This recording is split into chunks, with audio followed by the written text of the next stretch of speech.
Jess Glynne Little just Alma. now. That's so cute, that little bubba. She Is looks that a like little Millie Glynne? Me. Yeah, it's a little Glynn. Is that little part of your Alma. family? Yeah. Oh, I love that. She's the cutest thing, little ginger nut. Welcome along. Yeah, Thanks welcome. for having me. So nice to 5 see you years. Where again. have we been in our lives? I know. Where have we been? Do you know what is so crazy? I never planned to take that amount of time off. And I feel like I came off of my last tour and I did need a break because I'd been on the road for like 6, 7 years. But then like COVID hit and life happened and I was just like, before I knew it, it was like 5 years. Nearly 6 years since my last album. But you know, in that time, I'll tell you, I've managed to like live and like feel like more inspired. And I think obviously, like, you know, I would have loved to release this album maybe 2 years ago.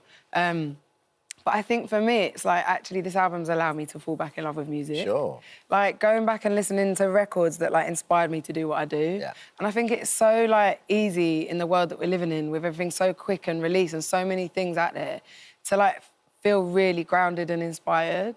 And I think for me, like, during this time of... I think it's been a lot of self-discovery and growing up and maturing, but also, like, in my music as well, and, like, figuring out what it is that I want to kind of put out there and what I want to write about. And, like, listening to, like... I dove back into Joni Mitchell, like, massively. Did ya? Yeah, do you like her? I love her. Absolutely incredible. Yeah, and, like, that process, I was in LA on my own, and I was like, I had no choice but to sit with myself. So I was just kind of like, right, listen to music that you love. It's like therapy, isn't it? Yeah, it was. And they're like, she tells stories and she sings with such emotion, and, like, Amy Winehouse as well. I went back to, like, Frank and Back to Black and just, like, really, like, listening to their stories and the emotion. And I was like, how do I even write? OK, cool. I listened to those records and it just made me feel like, OK, I want to go into this process, like, free, vulnerable and raw and just honest and, like, not hold back from what it is that feels right. From the sounds of it, this record is out exactly when it should be out. Like, you know, this is like part that... If you'd released it 2 years ago, you might not have been ready for it. Yeah. Yeah, I guess everything happens for a reason.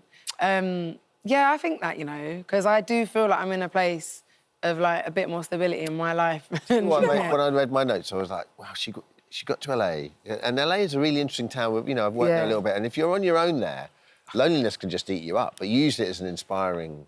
I mean, it was real lonely. Yeah. Like, it was weird. Like, there's times I swear I was going mad. Like, honestly, I was telling this story the other day. Like, I was going through my phone the other day looking for something, and this video, I have to laugh, of me, like, talking to my phone. What were you saying? I was just like, do you know what? I was going through something, and I think I was, like, like, basically, living in a hotel's, like, a tough one. Yeah. Like, it is. People don't realise it, do they? When you've got no family around you. Yeah, you think, oh, you're in LA, it's amazing. I mean, listen, it is amazing, and, like, I don't take any of that for granted, but I think it was just that I was sat there and I think I really wanted to, like, write and, like, get out what was going on. And I think I was sat down one day and I think there was a lot going on with my teams and my life and whatever, and I just sat and I was just talking it through on my phone, and it was funny to find it. I was like, wow, you are a different person then. Yeah, but it's therapy. It's nice that you can be your own therapist. I love the fact that you've gone through that. But with this album, was you ever trying to achieve what you achieved before? Was you thinking, I've got to start from a clean slate here? Do you know what? I don't think I had any expectation. I think all I wanted to do was just be free in my creativity and just to create amazing music again and just love it. And I think it's been a process. Like, I started it in 2020, then I, like, dipped out again, then I dipped back in again, and then it's been, like, I think 3 different moments of, like, writing, like, the bulk of the record. And, like, even the, like, latest single, Easy, that's just coming out now, like, that I wrote only in December, and it was, I didn't even know I needed it or, like, I was missing from the album, but I wrote it and then I was like, we need to put this on the album because I love it. Yeah, it's weird.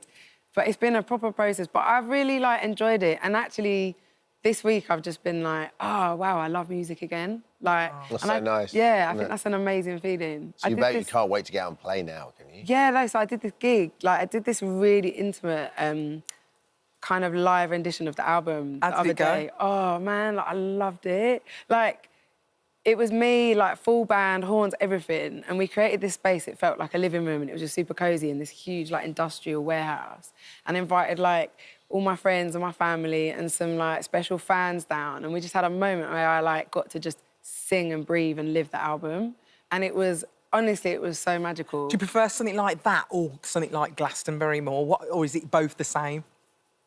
That's wild. It's a good question, isn't it? Yeah. What would you say? That's a hard one, you know.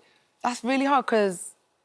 What would you say? Nah, I love them both for different different reasons. Yeah. Because you know what? In that moment, I could really, like, nurture the moment and be present, I think. Yeah. And with Glastonbury, like, whoa, that was It's just insane. like a big old, like, 80,000 people. You're like, jeez. Yeah. It's like a lot. Is that your standout, do you think, of all the places? It's definitely a stand-up moment. I will never forget, like, whoa. Like, imagine. And I was stood on the side of the stage and, like, coming up and I was like, oh, there's not going to be anyone there. Like, you never expect anyone. And I remember walking up on stage at Glastonbury. I was with my team and I got up there and I heard, like, the crowd and I saw them and I ran off and burst into tears. I was like, I can't do it. I was, like, crying. And they were like, Jess. I remember my hairstylist at the time, like, literally, like, slapped me on the arse and was just like, get up there now. I was like, okay. Well, this is it. Your mum must be so proud. I know she keeps you grounded. She does, yeah. What does she think of it? She love it? Yeah, my family are incredible. My mum, yeah, they're also like, oh my God, finally I put music out again. Come on, let's go to a gig. They love coming to my gigs. They just love it. Well, it's out now. It's called Jess. Yes, the album out today. Hammond's touched it, which means it's touched by God. That is it. The gold has happened. Magic. Apologise for the second bum reference of the day. Oh, sorry. Don't worry, mine was the first one. I host the show. I'm absolutely mortified. Don't worry. Oh, no. Yeah. Trust me, don't worry, physician heal herself. Jess, first time you've been on this show, can you come back again, please? Yeah, I love it. Do not wait for so long. It's really chill, isn't it? It literally is. We're just hanging out with So chill. mates. How are you? Hanging out with your mates. Isn't it? I love it. Thanks, Jess.